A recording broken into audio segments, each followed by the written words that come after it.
Shop Sports Talk.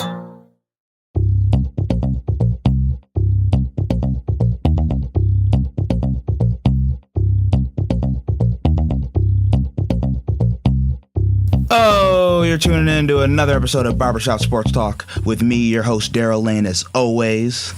We're going to have friend of the show, Noah Tylutki, also my co-host for What's Your Take on JCU Television on YouTube, by the way. Noah's going to come on the show. Can't wait for that. I'm going to tell you why we need to all stop hating on Lavar Ball, because Lavar Ball started to make us look like fools. I'm going to give some advice to the Kansas City Chiefs so they don't make the same mistake my Buffalo Bills did. And I'm going to give you guys some grades, some college football grades for the coaching hires that have been happening recently. So we got a lot of great stuff for the show. But first I'm going to talk to you all about greatness and talent. You know, we all talk about talent. You're the best because you have talent. No, that's a load of baloney. Whoever told you that's lying to you. Everybody's talking now about the Steelers. The Steelers are this hot pick to win the AFC. You want to know why they're this hot pick? Because they're talented.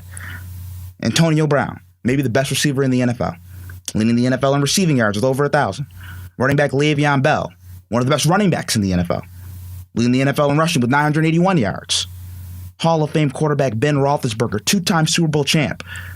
Steelers have weapons all over the place, not including Antonio Brown and Le'Veon Bell. They have guys like Martavis Bryant, who has 27 receptions on the season, Juju Smith, who's been a star as a second receiver for the Pittsburgh Steelers. They got him in the draft this year. Talent all over the offensive side of the ball. Not to mention their offensive line is outstanding. They have a top 5 offensive line. And their defense is just as good. TJ Watt, younger brother of JJ Watt, he's a player. He is a player. He's a 3-down linebacker. He can play the run. He can cover the pass. Chris Collinsworth said their other linebacker, Ryan Shazier, is the fastest linebacker he's ever seen. He said Ryan Shazier is the fastest running back he's ever seen. Chris Collinsworth has watched a lot of football. Chris Hayward, a dominating defensive end, 9 sacks. He's been killing it. Talent all over the place on both offense and defense for the Steelers. Not to mention they have Mike Tomlin, who's a Super Bowl champion as head coach. Mike Tomlin's a pretty good coach. But besides all of that, we got to realize it's not the outside, it's not the flash, it's not all the accolades that we see. It's the inside that counts. And if you unmask the Steelers, well, once you really get into what the Pittsburgh Steelers are, here's what you got.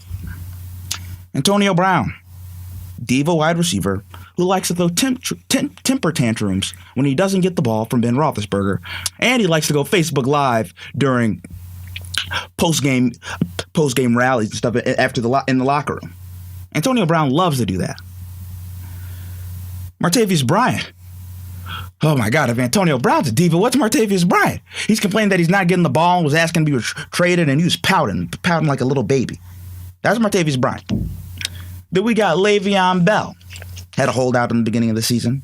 Because that's not even the biggest issue. Last year he got suspended for missing a drug test.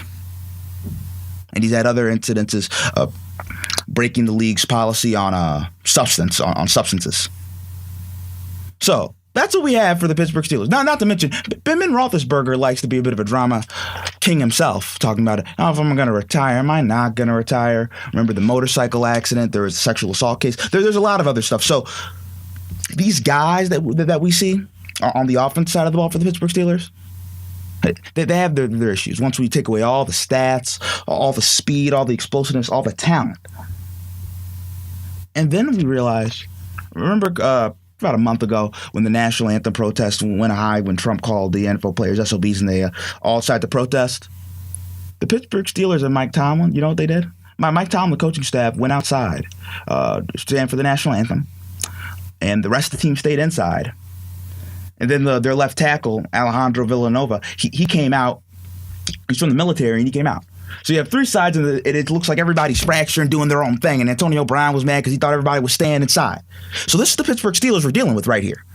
This is the Pittsburgh Steelers we're dealing with. But you know what?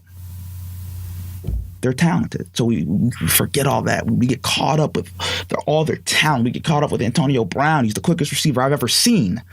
Ben Roethlisberger, a Hall of Famer. Mike Tomlin, rah. He's a good coach. All that. We get caught up. We forget about that team in New England. defending Super Bowl champions. Tom Brady, greatest quarterback ever. But, we don't care about the Patriots because they're boring. They're not in the media for all these controversies. They don't have a star on defense. They have no pass rusher. Kyle Van Noy is probably their best linebacker. And none of you outside of Detroit have probably ever heard about him. Bill Belichick, sort of a jerk to the media. Doesn't really talk. Doesn't give you too much. He doesn't give you the insight and the sound bites Mike Tomlin does. Tom Brady's boring. He eats kale. He does yoga. Tom Brady is a very boring guy. And two of their three best receivers, Danny Amendola and Chris Hogan, are these white guys in the slot. They make all the catches in between the hashes, these 7-10-yard slants, not these explosive plays downfield that we love. This is all that contributes to the Patriots being boring. But when you unmask the Patriots, you know what you still get? Boring. Tom Brady's still the same old guy that eats kale and is a nut about his health. Bill Belichick is still sort of a jerk and is still sort of aloof and doesn't talk to the media, doesn't give you sound bites. Chris Hogan and Danny Amendola are what they are, Kyle Van Noy is still who he is. They still don't have a star on the defense. They don't have all that, But they keep on winning. Keep on winning. And even Rob Gronkowski, when we look at them and their currency, any of the controversies, really, because we don't need to talk about the Deflategate or Spygate or any of that stuff, because I think that stuff is pushed aside. But their only character on the team is Rob Gronkowski. And unlike Antonio Brown and Le'Veon Bell and even Martavius Bryant, even Ben Roethlisberger in the past, Rob Gronkowski, when he does stuff, it's more of, just silly, stupid stuff. He doesn't. It's not stuff that really correlates to on the field. Rob Gronkowski's on the field. He's a model citizen. When he's in the New England Patriots locker room, when he's around that facility, we don't hear Rob Gronkowski doing all that crazy stuff we see him doing in videos. We just don't. But still, because he doesn't do that, we don't get excited about it. We talk all about Gronk in the offseason, but we don't talk about Gronk at all being crazy during the season. We don't. The Patriots are the definition of stability. Steelers are the definition of instability. New England is second in the NFL in turnover differential. They don't turn over the ball, which is so vital in football. They don't give you extra opportunities. They don't beat themselves. While the Pittsburgh Steelers are 16th in the NFL in turnover differential. The Patriots' last 5 games, they have won all of them handily. And they blew out the Denver Broncos, Los Angeles Chargers, Miami Dolphins, Oakland Raiders, and Atlanta Falcons. Especially when they played the Atlanta Falcons and the Denver Broncos. Oh my, tore them apart. And the Pittsburgh Steelers, their last 5 games, they're lollygagging with the Indianapolis Colts, winning 17-20. The Aaron Rodgers-less Packers, they made Brett Hundley look like a star. Brett Hundley looked like a starting quarterback in that game. But you know why we ignore all that? Because when we unmask the teams and we see what they are, because the Patriots are boring. They're not, electrifying. It's like the home run. We all love the home run, right? We don't like pitching. Nobody cares about pitching. Baseball ratings were never higher than in the steroid era. Dunks. We all love dunks. We love 3-pointers. We love it because it's exciting. The Patriots don't give you that. They're not throwing these deep down the field plays. They're not getting these crazy interceptions. They're not doing any of that. So the Patriots are boring. Extremely boring. No controversies, really. Just boring. And as a society, we hate boring. But the Pittsburgh Steelers, we love them. We're talking about they can beat the New England Patriots. We're talking about that they can win the AFC even though Tom Brady owns them. He's like 9-4 against the Pittsburgh Steelers in his lifetime. But we love the Pittsburgh Steelers. We love them. This is all the things with Pittsburgh, and I'm just going to tell you. Anthem protests, sideline blowups, players requesting trades, retirement talks, players having no self-awareness about the NFL drug policy. Well, that's what you get down to the core. That's what you have with this team. Patriots, they are what they are. They are what they are. We all know, we all know what Tom Brady is. We all know what these guys are. It's not that shocking. It's just not. Just like the Kardashians. We love the Kardashians. You know why? Because they're interesting. They're funny. We love them. Just like the Steelers. And I'm going to start calling the Pittsburgh Steelers, they're the Kardashians. They're the Kardashians of the NFL. Because there's always some drama going on in Pittsburgh now. There's always some type of drama. Perfect way to say it. Kardashian Pittsburgh Steelers. You ever thought that with the Rooney family? Did you ever thought that? The New England Patriots are the definition class. None of their players really get into too much mess. And that's, in the end of the day, what it all comes down to. Patriots will not beat themselves. The Pittsburgh Steelers will beat themselves. So, Pittsburgh Steelers, most talented team in the AFC. But the New England Patriots, they're the best team in the AFC. Now, next up, I'm going to give my college football grades. I'm going to put back on my teacher hat. I think I have my Dr. Lane shirt on too, so I feel more, obliged to give out grades now. And with that, it's time for our college football grades for the new coaching hires. Dan Mullen, old coach at Mississippi State, goes to the University of Florida. I'm going to give this move an A because Dan Mullen knows the stomping grounds at Florida. And Florida is a hotbed, by the way, for high school football. It's up there with Texas, California, Ohio, Michigan, wherever you want to name it. Florida is up there right with them. Dan Mullen was the offensive coordinator at Florida during the Urban Meyer, Tim Tebow days. So he knows the area, he knows the landscape, he knows the alumni, he knows all the people there. And he turned Mississippi State into a top 5 SEC team in the SEC West. And turned even better than that, turned into a perennially ranked top 25 team. Before Dan Mullen got there, Mississippi State only won one game. Chip Kelly to UCLA. I'm going to give this move an A+.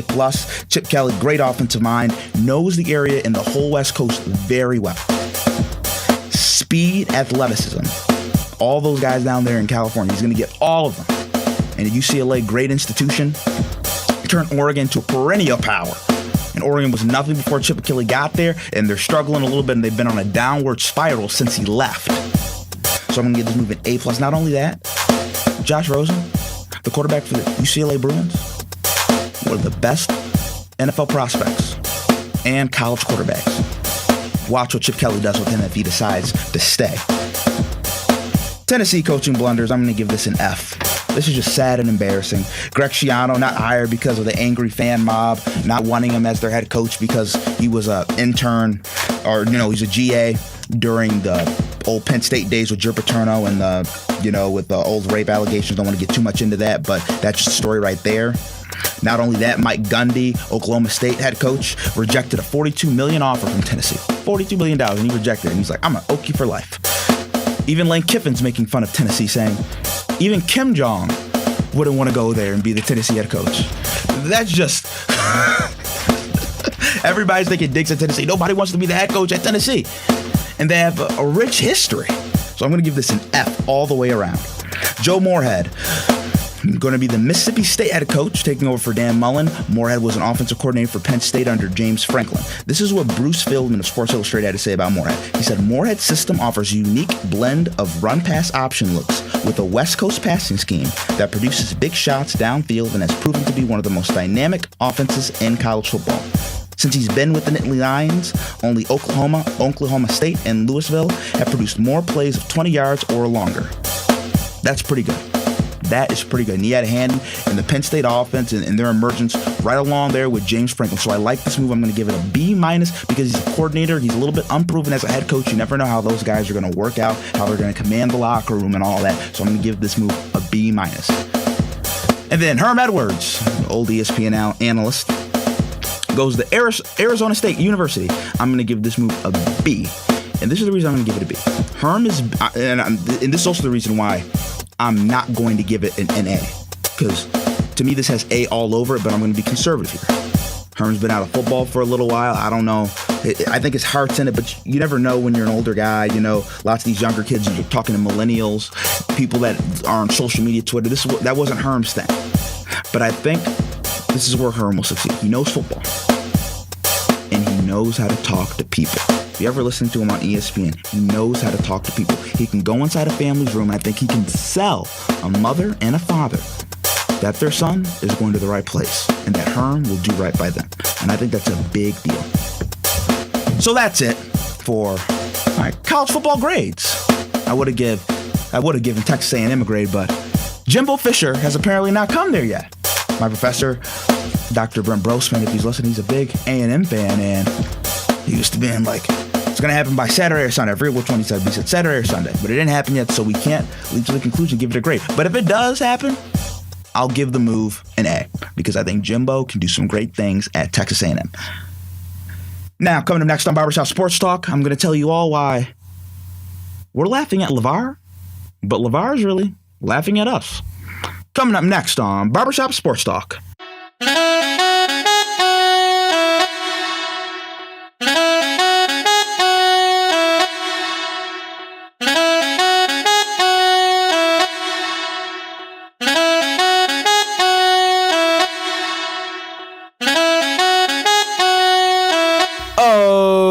Back with Barbershop Sports Talk.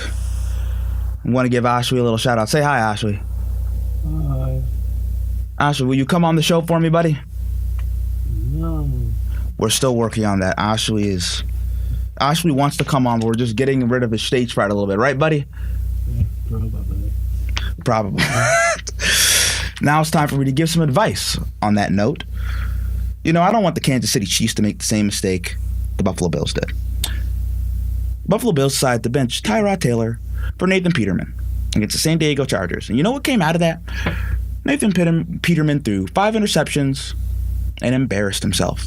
And I think lost a lot of his confidence, because how could you not after that being your first game?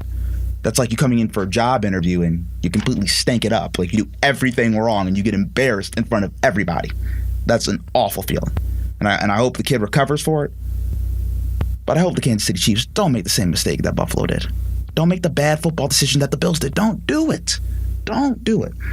There's all this clamor now because the Chiefs have lost their last 3 games that they need to bring in Patrick Mahomes because he's young, he's talented. They had their first-round pick. Mahomes was their first-round pick, and they traded up actually with Buffalo to get Mahomes. Mahomes was tearing it up in the preseason, played nice. But this is the NFL regular season. You are going to risk your season by playing a rookie quarterback. And here's the reason why I don't understand it. Let's look at the pros and cons. If everything goes right with Patrick Mahomes as your starting quarterback, you make the playoffs, probably win a game. You lose in the divisional round to either the Steelers or the Patriots. You get the future of your franchise some meaningful game reps in the postseason, see what he can do, see how he is under pressure. See what he's truly made of. All that stuff is good, right? But the cons. If everything goes wrong with Patrick Mahomes, he plays awful. He'll lose his confidence. You don't make the playoffs. And players in the locker room are looking at Andy Reid sideways for, why the hell did you bench this man? Why the hell did you bench Alex Smith, who's playing like an MVP in the beginning of the year? Well, why would you bench him for Patrick Mahomes? Why? So Andy Reid's going to get those looks if he does it and it doesn't work out. Now, cons if Alex Smith is the starting QB. He continues to play awful. Chiefs fall out of playoff contention. Then you know what you get to do? You get to start Patrick Mahomes anyway, because you'll be out of the running for the playoffs. That's what the New York Giants are doing. They're benching Eli Manning. They're giving Geno Smith a chance, and I assume they're going to give David Webb, their 3rd-round pick, a chance. That's what happens. No pressure. If he messes it up, it's not that big of a deal. Kansas City Chiefs fans, if he stinks up the joint, if he stinks up the joint too, players won't hold him as accountable. He's free from scrutiny for the most part. And that's if all the cons, if Alex Smith starts and everything continues to go bad. But the pros, if Alex Smith starts and gets his mojo back, you make the playoffs, you win a playoff game, maybe you win 2 playoff games, maybe you beat the Patriots. Because let's remember, the Kansas City Chiefs tore apart the Patriots. The opening Thursday night game of the NFL. Tore apart the Patriots.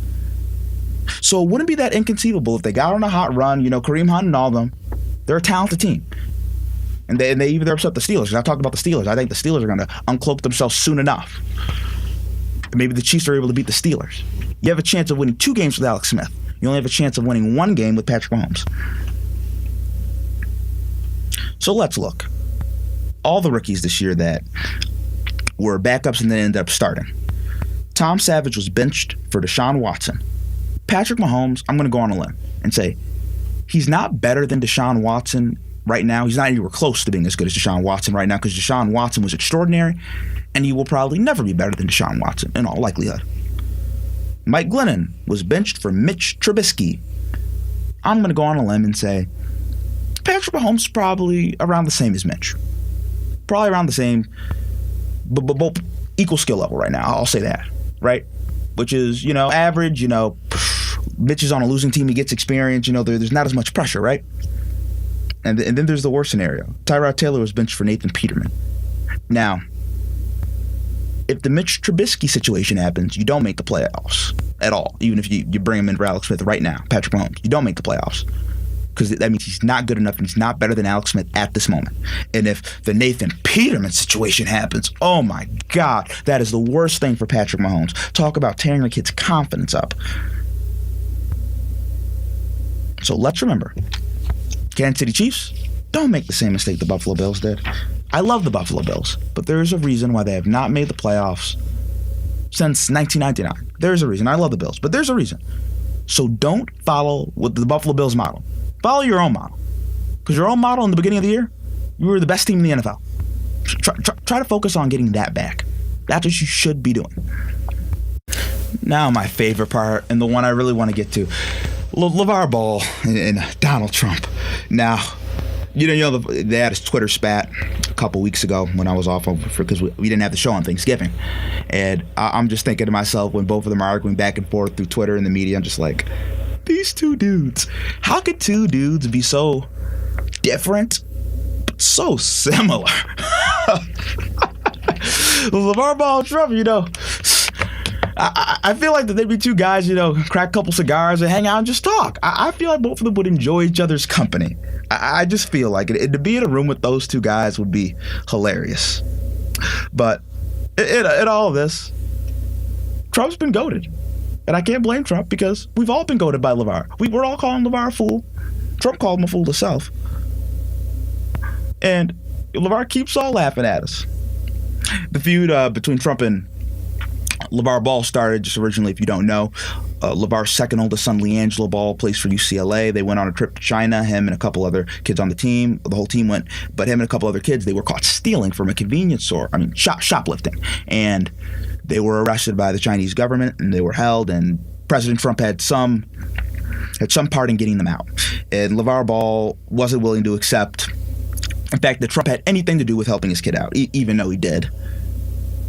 And this is what Lavar said when ESPN was talking to him about it. He said, "Who was he over? What was he over there for? Don't tell me nothing. Everybody wants to make it seem like he helped me out." Lavar Ball is not going to give Donald Trump credit. Lavar Ball gives nobody credit. It's not bias. It's not political agenda. It's nothing. Lavar Ball gives himself credit. He said, "It's my boys. I taught them how to play the game." When he's talking about Lonzo, LaMelo, LeAngelo, all of them. And then Donald Trump, he loses it. He does what we all do about Lavar. We get all excited. We start attacking Lavar. And then this is what Donald Trump says. Now that the three basketball players are out of China and safe from years in jail, Lavar Ball, the father of LeAngelo, is unaccepting of what I did for his son, and that shoplifting is no big deal. I should have them left in jail. Donald Trump goes on to say, it wasn't the White House, it wasn't the State Department, it wasn't Father Lavar, so-called help on the ground in China that got his son out of long-term prison sentence. It was me. Too bad, Lavar is just a poor man's version of Don King, but without the hair. Just think. And this is the last thing Donald Trump said. I'm going to say this is the last thing Donald said. Lavar, you could have spent the next 5 to 10 years during Thanksgiving with your son in China, but no NBA contract to support you. But remember, Lavar, shoplifting is not a little thing. It's a really big deal, especially in China. Ungrateful fool! Exclamation part on the fool. Now, while Lavar, I will say this, Lavar was being ignorant by not accepting Donald Trump's apology. He helped your kid get out of prison. He had some involvement in it. Now, whether he did it for his own agenda because he was there and there was the whole trip to China is to build commerce with China and America. It's a sense of unity. It's to globalize the sport of basketball. So you could say that's why he had a hand, and it doesn't really matter why Trump did it for his own agendas. If it was, I'm not saying he did, but that doesn't matter because he got your son out of jail. But Lavar knows that. Lavar's just acting ignorant, and he knows Trump's going to respond. So Lavar says this stuff like, he didn't help my boy. I did everything. He didn't do nothing. And Trump gets mad. And now LaVar Ball is on CNN talking about how Trump still has nothing to do with helping his kids out, which is a lie, of course, because LaVar knows Trump did have something with it. And this is really how LaVar won. My grandma knows about the story. My Aunt Sharon knows about the story. People in my family that know nothing about, they really don't watch basketball. They really don't pay attention to sports like that. They know who LaVar Ball is. And they are talking about him. They are talking about it. LaVar Ball has just updated his portfolio, has just made him even more famous. Before, he was talking about LeBron James. He was talking about Magic Johnson. He was talking about Michael Jordan. He made himself this big personality, this big person in the sports community. Now LaVar's like, let's take this to the nation. Let's get political. Let me reach people that don't even watch sports. And that's what LaVar did. Grandstanding on CNN. And then LaVar Ball, to top it off, to put the cherry on the cake of how he's fooling all of us, he says, I'm going to get him some ZO2s, which is Lonzo, his oldest son's signature shoe brand. I'm going to give Trump some ZO2s so he'll calm down. LaVar Ball is promoting himself. Trump's mad at him, calling him a fool, and LaVar's laughing like, calm down, man. The ZO2s will help you out. It's like when you pop a Coca-Cola, everything gets happy. It's all... LaVar Ball should teach a marketing class. How to manipulate the media, how to manipulate everybody to change the narrative so much. And you know what? We're all talking about LaVar and Trump, right? We have this whole talk about both of them. We forget. LaVar pulled his youngest son, LaMelo Ball, out of high school, and he's a junior in high school, because LaVar wanted LaMelo to focus on basketball. We don't talk about that. LiAngelo Ball, his second oldest son, was shoplifting in a communist country, and we've all seemingly forgot about that. And Lonzo Ball is shooting horrendous for the Los Angeles Lakers, and some people were calling him a bust. But we're not really talking about Lonzo right now. We're talking about Donald Trump and LaVar Ball. LaVar Ball has just controlled and manipulated everything. I like LaVar Ball. I think he's a riot. But it's just, the man keeps on winning. And you know what? My friend TQ West, rapper, you know what he always says? When you have beef with somebody, you don't come back at him, because then that gives him clout. And we all keep talking about LaVar, and it keeps giving him clout. So you know what? LaVar keeps acting like a fool, but we're the fools for being let into it. Now, coming up next on Barber Shop Sports Talk, I think I'm going to go on a little rant. Memphis Grizzlies, they fired Dave Fizdale. I have a big issue with that. I'm going to tell you the why right after the break. Coming up next on Barber Shop Sports Talk.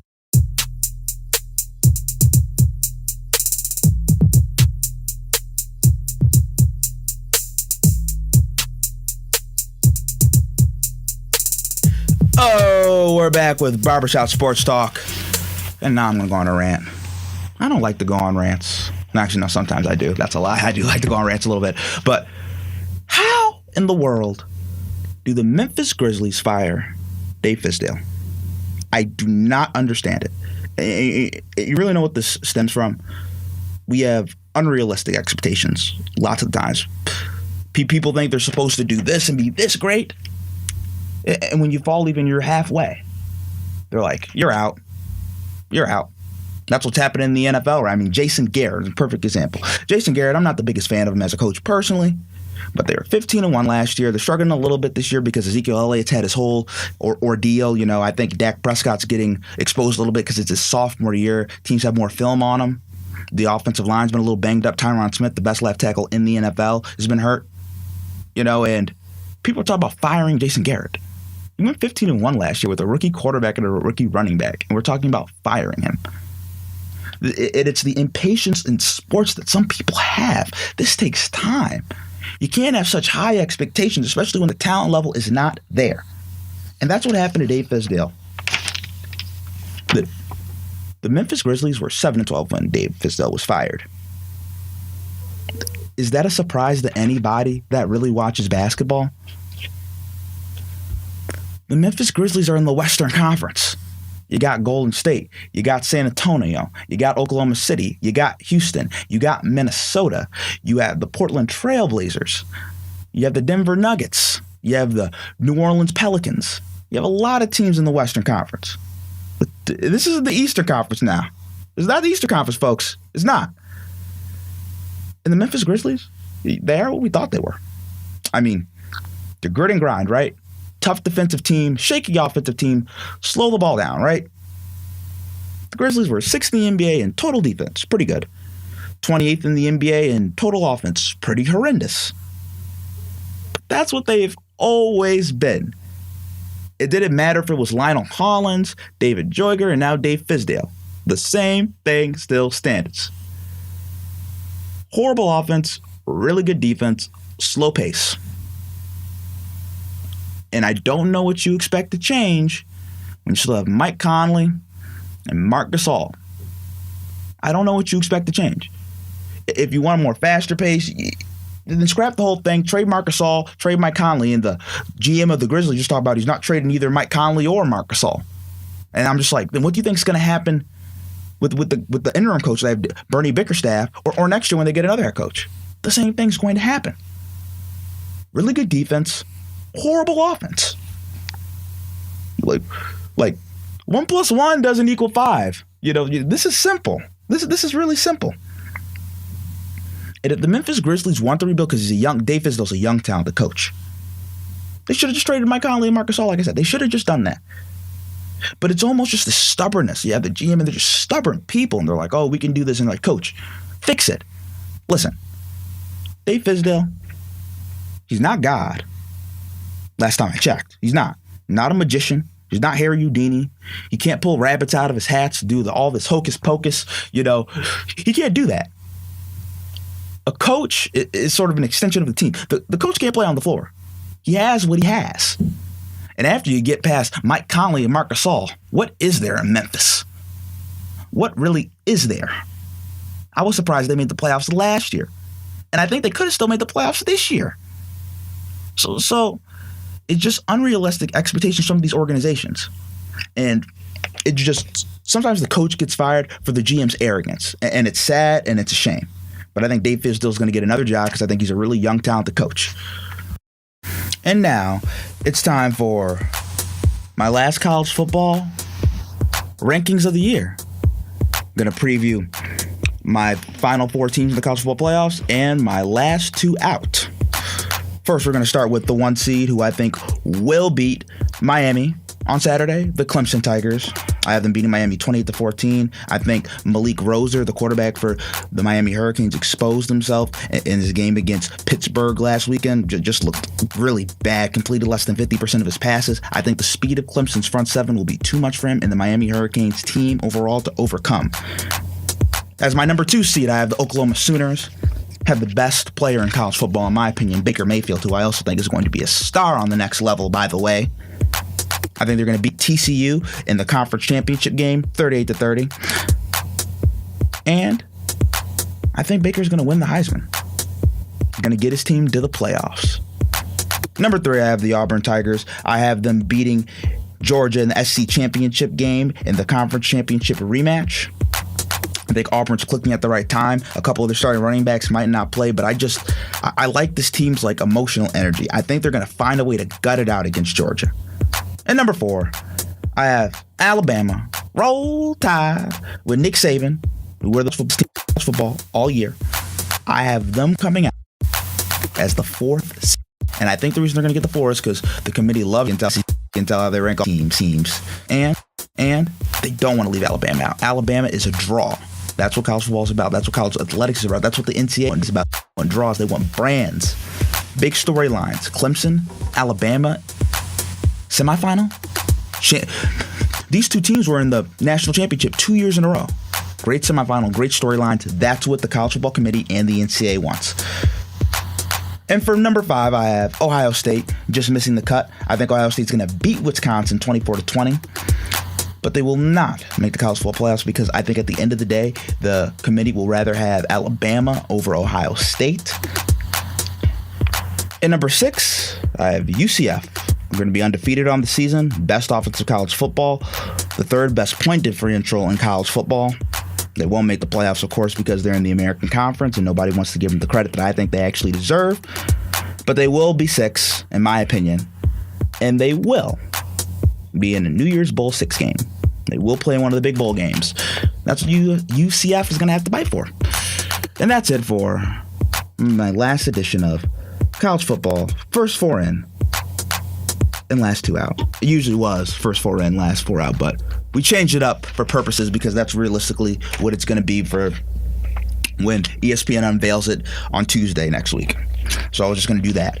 Now, coming up next on Barbershop Sports Talk, we're going to have my main man, Noah Tylutki, come on the show. Love Noah. Can't wait to have him on. But, Daryl, I would actually... Is this possible to have a tie between both football and basketball? No, you can't have a tie. It has to be one or the other. Oh, no, man. Oh, if I have to I might have to do rock, paper, scissors for this one. Luckily, it will not be rock, paper, scissors for this show. Me and Noah will not have to play rock, paper, scissors, shoot. Now, coming up next, we're going to have the man himself, Noah Tylutki, on Barbershop Sports Talk, right after the break. Yeah. So I know. So I know. Wow. Tell me your location so I know. Yeah, I ain't really tryna run it up on you. Tell me your location so I know.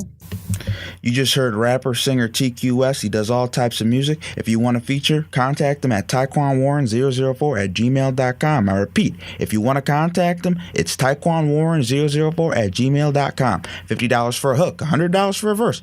But wait, there's a caveat. It could also be for free if he likes the beat, verse, or if he likes the hook. Contact TQ West. Oh, we're back with Barbershop Sports Talk. We have friend, my co-host for What's Your Take, which can be found on WJCU Television on YouTube, Noah Tylutki. How are you doing, Noah? Daryl, I'm doing swell today. It's a good day out here. It's Christmas time is in the air, and the Christmas cheer. What a better way to spread Christmas cheer than singing loud for all to hear, but also sports as well. This is a great time for sports. Now, Noah, you broke some news earlier. Tiger Woods is coming back to golf. I want to know what you think about that. Daryl, I from an early age, I have been into golf, actually. My family, especially my dad's side of the family, is really, really into golf, and I have good memories of watching Tiger from an early age, just, at family events and all that, the big Masters and the U.S. Open and all that. So I've definitely watched him for a while, and even picked up the game of golf myself. I'm an avid golfer. I play with my friends a lot. That's how you strike business deals, actually. Well, I live in a place on an island where we have 3 golf courses, so we're surrounded by golf. But anyways, Tiger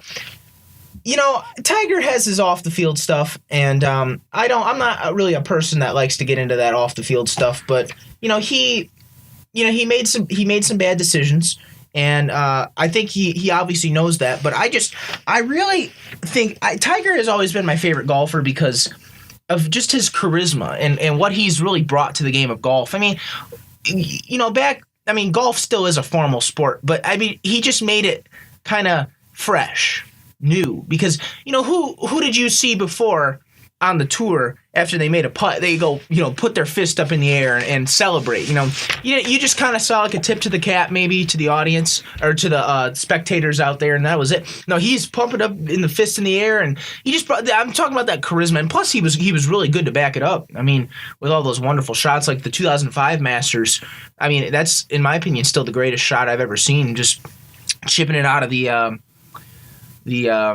rough, and then putting all that spin on it, and then the Nike symbol just flashed a little bit, and it looked like it was just going to be short of the hole, and then boom, it rolls in. Now he went crazy after that. So I just really like his charisma, and I'm really happy that he's back now. And it's not only good for Tiger, but it's really good for the game of golf. I think there'll be a little more people watching him just because it's Tiger. I think Tiger had actually a profound impact on golf for more than a couple of reasons. He was an African-American golfer that was really good. I thought he brought a huge African-American demographic to golf that you usually didn't see, because there's a stereotype about golf like it's, the old country club. I think Tiger sort of broke that mold. He had a lot of different minority groups watching golf. And he wasn't your average golfer physically. He was a built dude. He also he wasn't what you typically saw for a golfer. I think Tiger did a lot of things and broke a lot of molds in golf. And personally, I think in terms of peak performance in sports, I would say he probably had the greatest peak I have ever seen. I don't think it's really necessarily close. What would you have to say to that? But do you think he can come back though? Yes, I think he still has a major left. You do? I do. At least a major. It might even be this year. I think he has nothing left. And I mean, you see him play well today, Daryl. He had, I believe, 5 birdies today, and I think he's sitting up in the top 5 somewhere. I remember, like in 2013, he was the number 1 golfer in the world, but he wasn't winning majors. I think he had a 69 today. That's a pretty good score. Upper 60s is pretty good. And I mean that's a pretty good debut after not golfing for 301 days. I think Tiger is mental. Maybe if his mind is clear. I don't think his mind is clear personally. I think, even in my own opinion, I think golfing should be the last thing in his mind. It's a very mental sport, that's for sure. I think he just had one of the saddest falls from grace, actually, I can ever think of. And it actually makes me pretty sad. I just think to go through all of that and then to win majors, like, that's never been done in a sport. Like, that's just never been done. At his age. Could be the greatest comeback in sports history. Age. I mean, you guys have like Rory McIlroy, Jordan Spieth, guys that are younger and just better right now, I think. Well, the thing was with golf is that, you really don't start to go on the senior tour till you're, in your 60s, maybe a little bit into the 50s. So, but Tiger, he's in his late 40s, so that's why I still think he has some juice left. Now I know he's had his back surgeries and all that, but I mean, just judging what he was doing today, and this is just a minor tournament in the PGA Tour. This isn't on the major scene. But, I mean, just what I saw today, I feel like he has some juice left. Ever since that incident, he hasn't been the same. I don't know what's No, you know what? I think they said that he was getting some help. I mean, he's been getting help a lot, but I think they said that he was getting a lot better. So that's why he was cleared to be on the tour again. But I'm just saying, ever since that, like, he hasn't been himself. He hasn't been that Tiger Woods. He hasn't been that dominating guy. Well, yeah, of course. I mean, I don't know whatever happened. I feel like he has issues. He used to be like that. Like I'm better than you. Like have that. Like I don't see that anymore. Well, maybe we could be seeing a different Tiger. We could be seeing maybe not a guy who's going to be doing the fist pumps all the time. Maybe we're going to see a more calm Tiger, more relaxed Tiger. Maybe a Tiger that just sees things in a different perspective now. Maybe a more focused Tiger. You never know, Daryl. You never know what's going on behind the scenes with these athletes. Yeah, but when you're all the way up here, as high as you can be. We've seen it with some athletes before transform. And then you go all the way down. We saw it with Michael Vick in football. He was in jail for those years, and look at what he did. He was patient.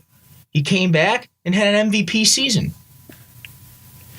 But I would make the argument that Tiger Woods was much better at what he did than Michael Vick. Yeah, we don't want to debate all that. I'm just saying we've seen athletes come back from mental stuff like this. Just mentally come back from stuff like that. I would agree. I think that'd be a lot to overcome. But I do want to ask you this.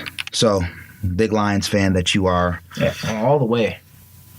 The Lions were playing on Thanksgiving before the Cowboys. Can you please explain that? Because that's something most people don't know. Well, it's a real shame. In Detroit, we've been doing it for over 75 years. And it is Thanksgiving in Detroit is one of the biggest traditions around. And, Dallas had to copy us, I think, and I think that was part of the whole thing with Tex Schramm back in the day. I still think it's a Detroit tradition, and Dallas can say whatever they want. They can say that it's theirs, but it's ours. It's our tradition, and it's a shame that we don't get the national respect that we should. because you have it overshadowed by Dallas, and now you have this Thursday night football sizzle that comes on after Dallas. So you get 3 games of football now on Thanksgiving. So it's definitely not the same. Back a long time ago, it used to just be the Lions on Thanksgiving. It made it really, really special. Now I feel like in Detroit it's very special, but nationally it's a little watered down now, I feel, because of all these other games that they have. I think it's special in Dallas, well, at least they take it that way with the Cowboys fans. Cowboys fans like to come out in full force. They're the greatest bandwagoners I know. Now, coming up next on Barber Shop Sports Talk, we're going to talk a little bit about Pittsburgh Steelers, New England Patriots, Kansas City Chiefs, all that stuff.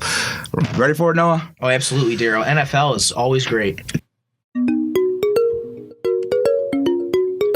Yeah, yeah, yeah, yeah. Oh, yeah.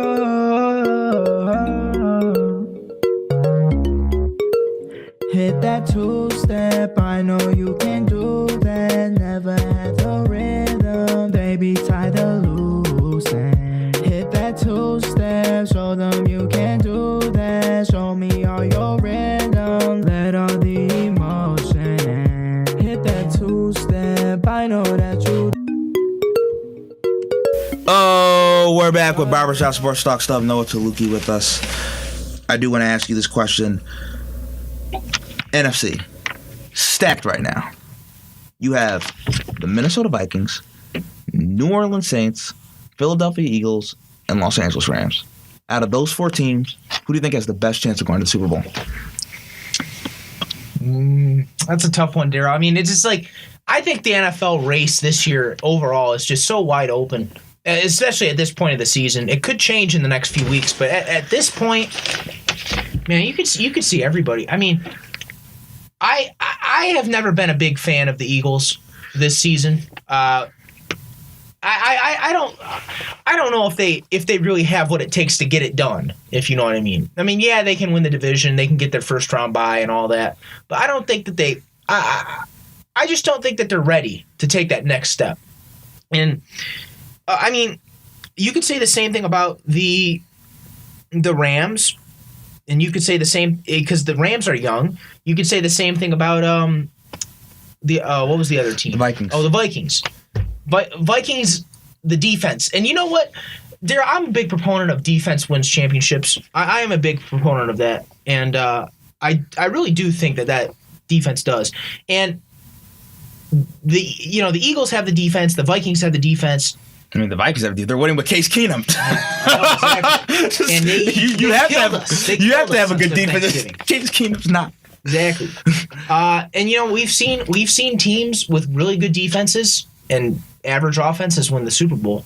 But you know what, Daryl? Of the 4 teams leading, I'm gonna make my case for the Saints. I really am, because first of all, Drew Brees has been there before.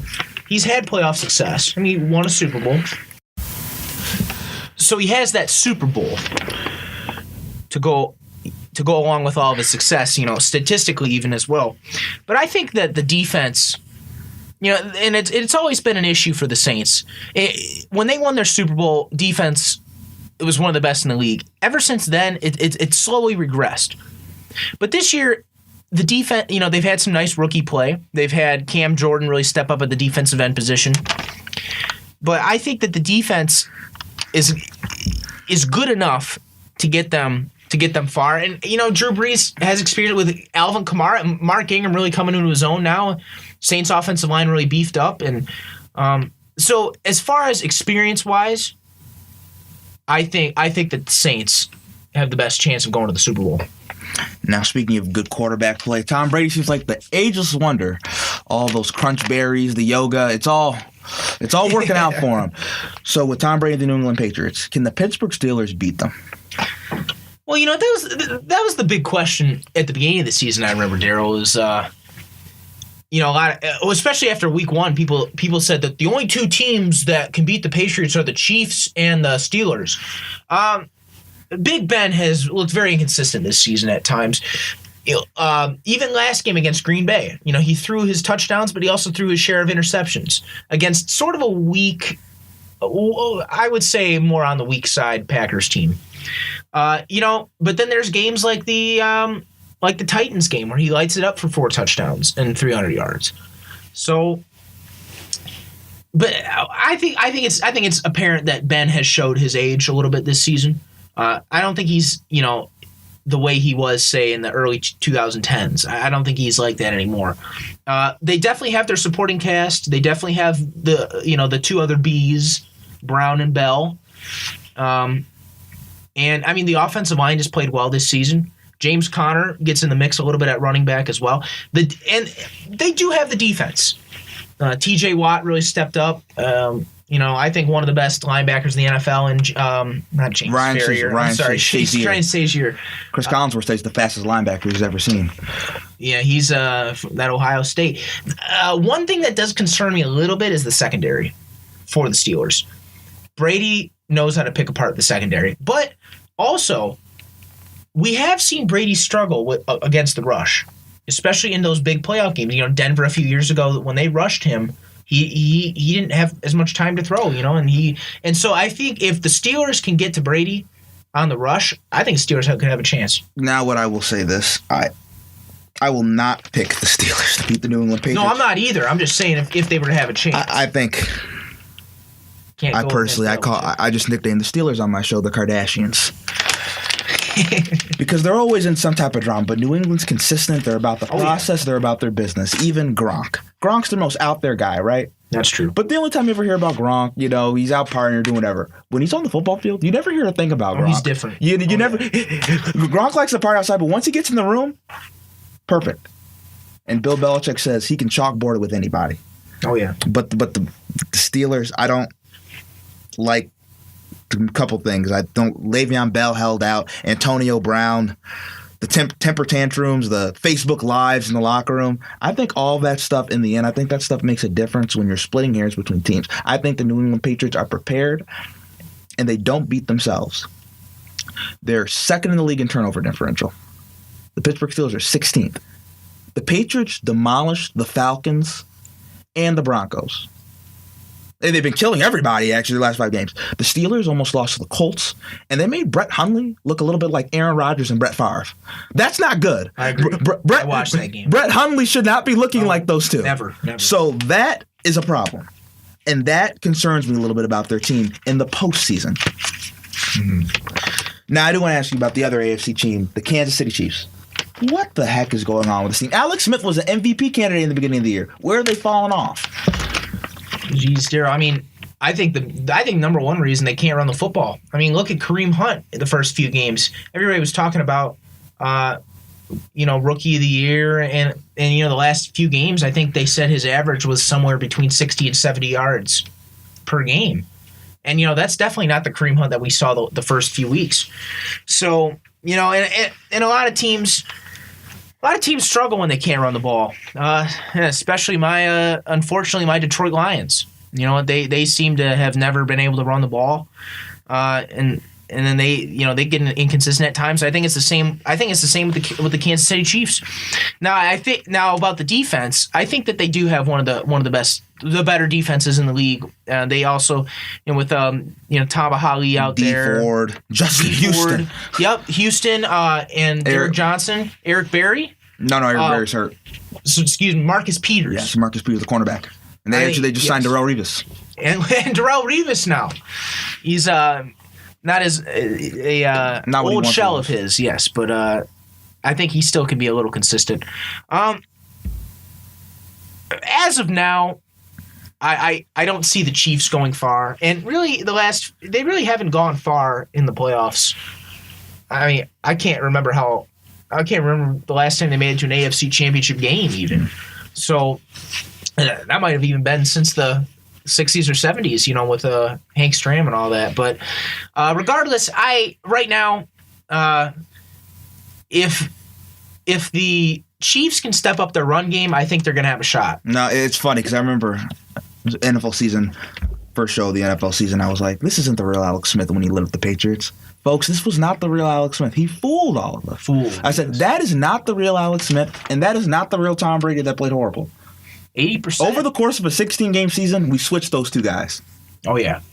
Oh, yeah. Alex Smith had the game of his life, and sometimes that happens. I think Alex Smith actually reminds me a little bit of Dak Prescott. Both pretty athletic guys, game managers, not the biggest arm down the field, conservative, don't turn the ball over, great running backs, Ezekiel Elliott, Kareem Hunt.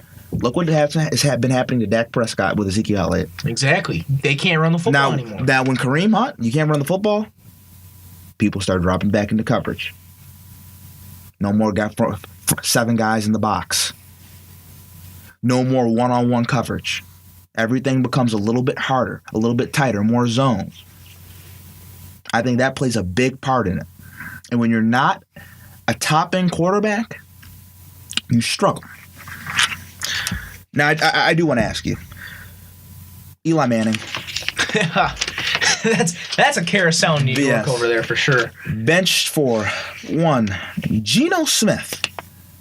Is it disrespectful to bench a 2-time Super Bowl champion? Well, I mean, Darryl, I'll be honest. I think most people didn't even know that Geno Smith was still around. I mean, people probably still thought he was buried on the depth chart for the Jets. I don't think a lot of people even knew that Geno Smith was on the Giants. Now switched, went across the bay or whatever they call it over there, but across the river. But I think. See, the thing is, Eli's been on his share of bad teams with the Giants, and really, I think they said that he's only been on 4 playoff teams. 2 of those, he had the magical runs in the Super Bowl. I do remember when he beat Brady the second time. There was a lot of talk. There was a lot of Hall of Fame talk. He's not. I don't. With him. I'm really. At the time, I believed that he could have a shot. Now, I don't think so. I think Eli's getting older. I think it's also part of age. I think it's part of the system as well. I don't think Ben McAdoo and that whole system is the right fit for him. I think he was more of a Tom Coughlin guy. I think he appreciated that system more. The Giants, they don't really have a good running game either. That could be a reason why for the offensive woes. But do you think they should bench him? See, that's the thing. Geno Smith, maybe they're just trying to see if they can get. I mean, they're probably like, well, what the heck? If they bench anybody, I think it should have been their 3rd-round pick, Davis. Right, and I think Eli has the most consecutive starts. Yes, and he was actually up to tears when they said they were going to. Because the Giants said we were going to start you and then just pull you out, and Eli's like, but he handled it with class. Yeah, I'm not going to. And he said, I'm not going to be a part of that because that's a sham. Yeah, and I think Eli being related to his brother Peyton and all that, I think he knows how to treat the game with respect and treat people with class. And he handled it in a very classy manner. Now, and just said, you know what, I'm going to support Geno the best I can, and maybe I can learn from this. The one thing that I don't like about it, because Eli can say that, but one of the worst things in life is when you get benched for someone that you know you're better than. Yes, he's definitely better than that. Yes. Irks people. Now you could say internally because he's a class act, he's not going to tell people, but behind closed doors, he's singing a different tune behind closed doors. I'm sure because one of the worst things is not when you lose your job; it's when you lose your job because somebody that wasn't better than you took your job. That would anger anybody. And I also think that's the end of Eli's tenure in New York because of that. But I think Jacksonville was yes, I think that'd be a good move. But why bench Eli for Geno? Well, Geno must be showing something in practice. I mean, because we definitely did not see any good things of Geno Smith during his days with the Jets. Something behind closed doors, maybe. But, I mean, like I said before, I think this is just a move just to see if they can get some sort of spark for the future. Because, like you said, Darryl, I mean, he might not be in New York any longer.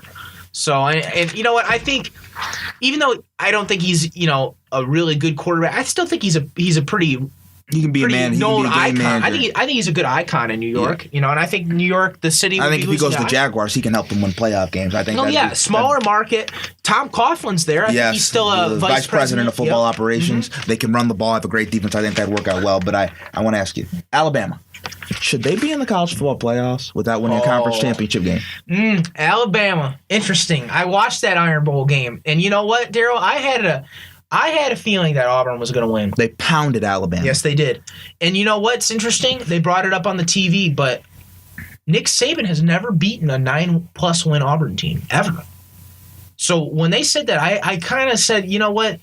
And plus, people keep saying that this is not, even though Alabama was undefeated, this is not one of the more talented Nick Saban teams, that he's had.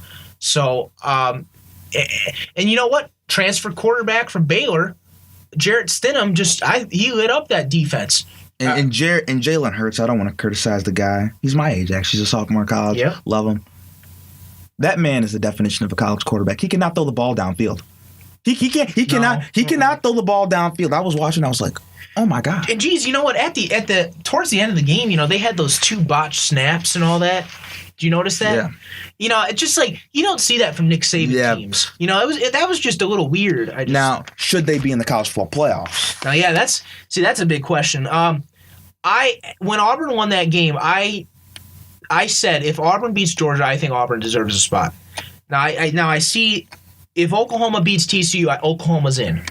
Whoever wins the ACC championship, Miami or Clemson, whoever wins that is going to get in, I think. That's 2 teams. Then you have, I think, either Auburn or Georgia. Whoever wins that. Is it? That's 3. And you have 4 So spots. then you basically have. Now this is interesting. If Ohio State beats Wisconsin, that becomes interesting because then it's gonna. I think what the committee's gonna try to decide is Ohio State over Alabama. If Wisconsin wins, they're in. Yeah, I think an undefeated team has to be in. They're in.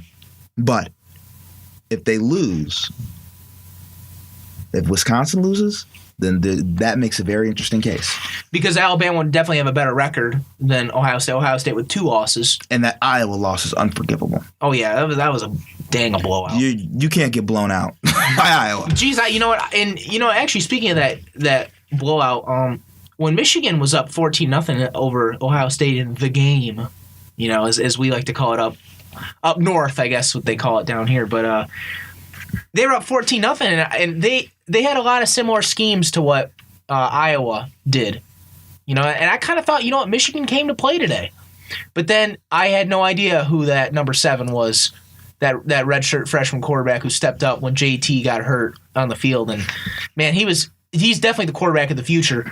And, if JT can't play in the Big Ten championship, I don't know what his status is right now, but I think Ohio State definitely has a quarterback they can lean on. Similar to that Cardale Jones situation from a few years ago when the quarterbacks got hurt. So I definitely could see Ohio State in the playoff.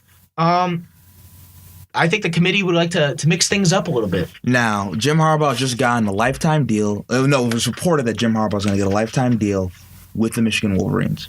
Do you think that would be a good move for Michigan? Daryl, I mean, really, he already has a lifetime deal, Harbaugh, and he because he already had, even though it's not official, he still has it because really he has the support from everybody. I mean, he has alums, athletic director support, fan support, student support. They all love him. They all treat him like a god. I know. I've been around a lot of diehard Michigan fans. They don't have any worries about Harbaugh. Oh, we're good. He also makes more money than any NFL coach. So the money aspect is still there. He doesn't have to report to anybody either. He doesn't have a boss. So I think all that stuff is luring him to stay. I think the only thing that would keep Harbaugh from not staying at Michigan is the lure of more money from the NFL, and I don't think that's going to happen. I don't think an owner is going to pay more money than Michigan does. It would take if somebody offered him like 12 to 14, I think he would think about it. And if it was the perfect situation, he would think about it. Besides that, I think there is no incentive for him to leave because he's a god on campus. He can do no wrong.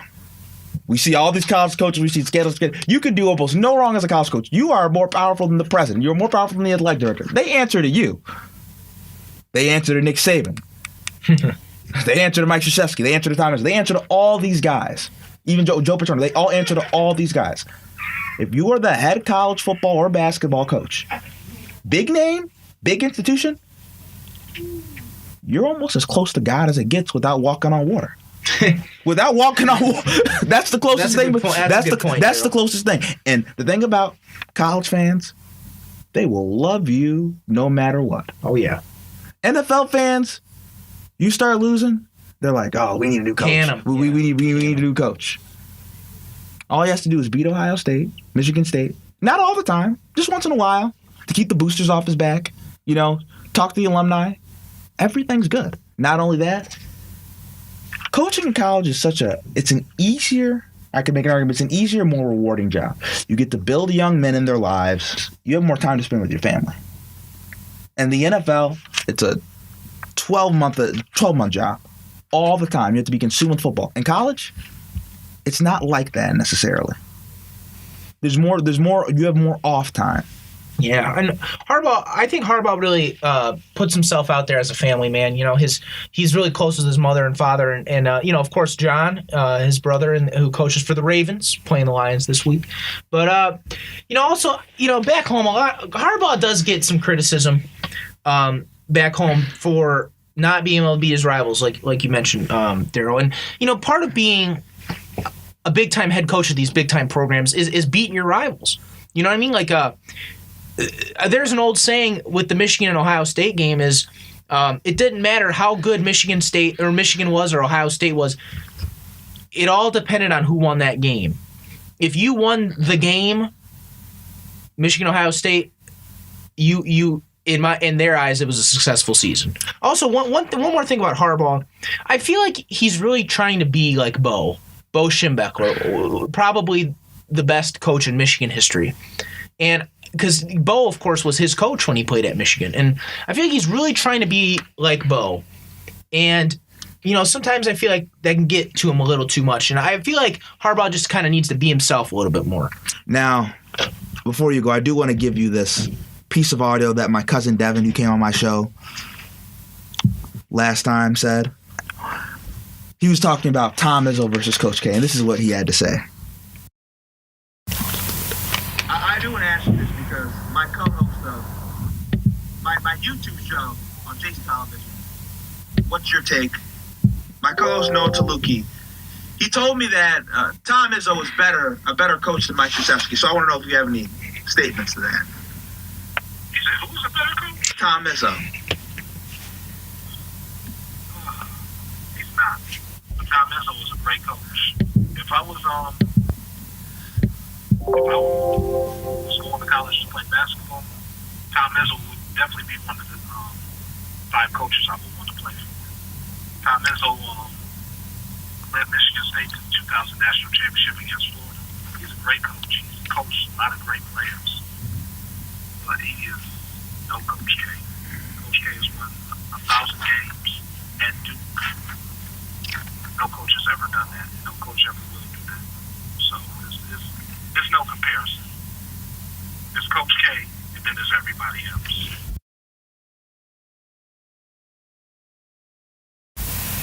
Those are bold words. It's Coach K, and it's everybody else. Yeah, you know what, Daryl, I kind of am starting to rethink my opinion on that a little bit. But with the 1,000 game stuff, we do have to take into consideration that he has been coaching for 20 more years than Izzo. Yes. We do have to take that into consideration. Yes. But I know, Krzyzewski has definitely more championships than Izzo, and but I just think, in terms of a system, because Izzo's not always getting the number one recruits. Like Duke's an established organization. It definitely gets, I think it gets better talent wise in recruits from high school than Michigan State does. 2 very, very classy men though, very classy. They definitely represent the good of college basketball. And you know what? His record isn't really that good against Duke. You know what, Daryl? I'm gonna have to change. I do think Coach K, might be a little bit better than Izzo, but I think Izzo's definitely right there. Now, here's the thing I'll say. There's no shame in being second to Coach K. That's not a bad thing. That is not a bad thing, right? If you say you're second to Coach K, that means you're pretty damn good, right? You're pretty good. But this is what I'll say. I think it's relatively similar because Coach K's been coaching longer. But the reason I'd say this, he has a better record against him, and he's won more. So I think when you're comparing two people head-to-head, those are usually the tiebreakers, I think. If you beat the other person head-to-head, and if you're winning more, I think those are usually the tiebreakers. Right. But I would say this about talent. I think Coach K's got more talent recently, but back in the Bobby Hurley, Christian Laettner days, those guys weren't necessarily these NBA guys that, had all this talent. I mean, there was a system there. I mean, they were really good college players. They didn't make it in the NBA, really. Yeah, they were really good college players. Don't get me wrong. And for a long time, that's what that Coach K had. And Coach K's transitioned a little bit to the John Calipari mold a little bit. Mm-hmm. He's definitely had more one and done. But even if you look at their team when I was watching the game against Michigan State, the first game, Grayson Allen's the guy on that team. The guy on Mike Krzyzewski's team isn't a one and done. The best player on that team is a senior. So I think it's not like Coach. I think Coach K's probably had a little bit more talent, but I think, especially in college basketball with the NCAA tournament, it's one game elimination. Like Kentucky doesn't win every year. Mm-hmm. I think a lot of it's sort of a crapshoot anyway, and I think I would personally, in my opinion, I would have Coach K even above John Wooden. Because if you talk about talent, John Wooden had Kareem. He had a system. He had Kareem. Pyramid of success. But there's he won without Kareem though. Yeah. But those UCLA teams were. Oh yeah. Yeah, some of the best we've seen. Yeah. Mm-hmm. Coach K didn't quite. And why I think Coach K's probably, I'd say most people say the greatest coach of all time. I would. What about Jim Boeheim? Is he up there? I would put Jim Boeheim only won one championship with. And the ACC is historically tougher. And the ACC is historically tougher than the Big Ten. The ACC is the best conference in college basketball. Well, back in like the 80s, you could make an argument that the Big East was the best. Yeah. I mean, with Syracuse and UConn and UConn not at that time, but like Villanova, Seton Hall, St. John's. You just had a lot of those champions or guys or teams that would make it far, or teams from the Big East, and so of course the Big East is definitely not the same as it used to be. As teams sort of have moved on because of football, really. But it's just I know Boeheim's only won once, but I mean he definitely has had more talent as well. But but just sticking to Coach K, he plays a system that zone. Yeah, he does, and he's definitely a legend. I think those three guys are. I think they're the best. And I want to thank you, Noah, for coming on the show. Really appreciate it. Can't wait to have you on again next time. Now, next up on Barber Shop Sports Talk, I'm going to give you our last segment, our closing segment. You know it by name, The Night Train as We're Leaving.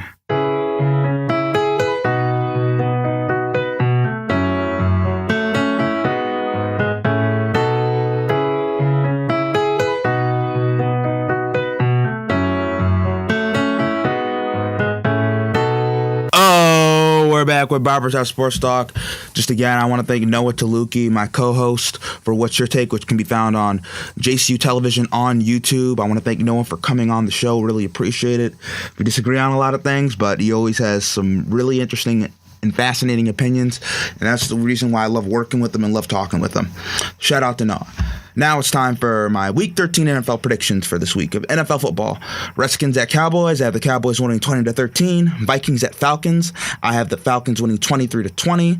Texans at Titans. I have the Titans winning 27-20. Chiefs at Jets. I have the Chiefs winning 20-13. Broncos at Dolphins. I have the Broncos winning 24-17. Colts at Jaguars. I have the Jaguars winning 20-9. Buccaneers at Packers. I have the Packers winning 17-16. Lions at Ravens. I have the Ravens winning 20-19. Patriots at Bills. I have the Patriots winning 24-23. Sorry, Bills fans. I cannot see the Bills beating New England right now. New England just on a whole nother level.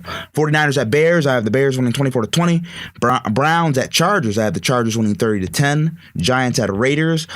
I have the Raiders winning 20-14, and now I might have to increase the range and the margin of victory for the Raiders because Geno Smith is starting, and he's definitely going to throw you a couple of gifts in that game.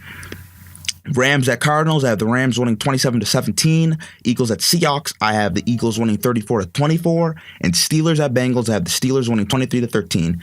That's it for my Week 13 NFL predictions. Now it's time for our last segment, our closing segment, The Night Train as We're Leaving.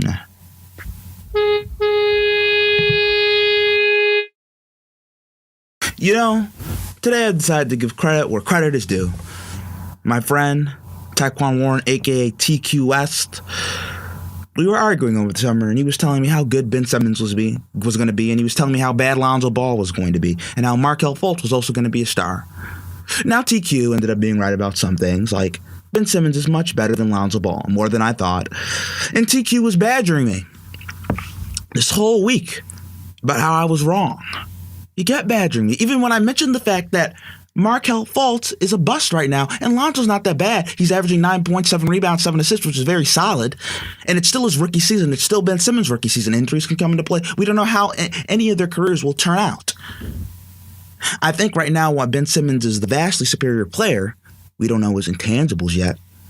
We don't know if this guy can win championships.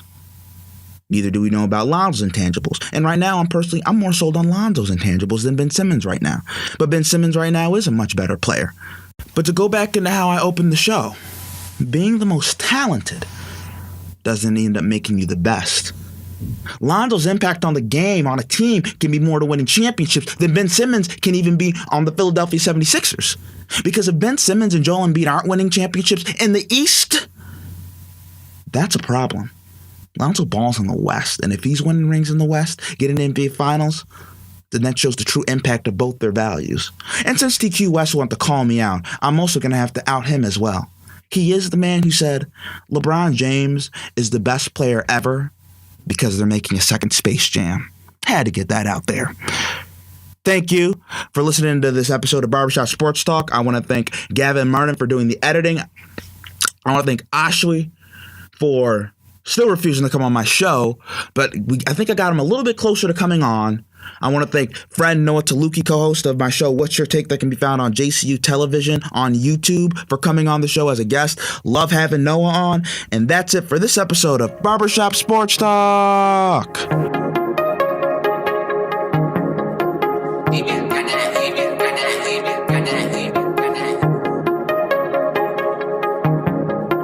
Waiting outside on the porch, I ain't trying to do this anymore. I just wanna go and get the scores. Never had the money at my door. Waiting outside on the porch, I ain't trying to do this anymore. I just wanna go and get the scores. Never had the money at my door. Now I'm with the bands, well of course. Now my fans are booking all my tours. Never seen me coming up before. Saying that my lyrics need awards. No foreign that I cannot afford.